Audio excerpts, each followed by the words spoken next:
Ekitongole kya poliisi kifulumiza lipoota ekwata ku buzzi bw'emisango ey'omwaka oguwedde 2023.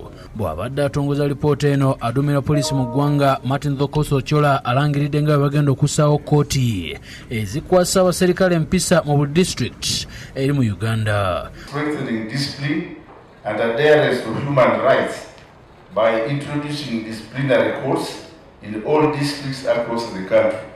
Agambye nti kino kigenda kukolebwa okuwa bannansi omwaganya okwemulugunya ku baserikale abakozeeko ebikolobero. Alipoota y'obuzzi bw'emisango y'omwaka oguwedde eraza nti obuzzi bw'emisango bukendedde ebitundu 1.5 ku buli 100 bw'ogeraganya n'ey'omwaka ogwayita ogwa 2022. Emisango gyakendedde okuva ku 23,153 mu 2022 okudda ku misango 22,208 mu 74 mu 2023.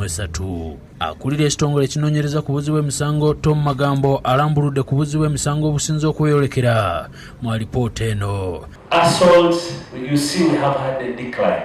On sex-related offences, interestingly, we see a slight increment in what we reported last year, and we have 14,846. Alipoota eno eraze n'obuzzi bw'emisango obuzze bukendeera omuli obutabanguko mu maka, obufere, okukabasanya abaana n'emirala. We are glad to say this year, instead, we have seen a 1.5% decrease in the volume of crimes that we are reported.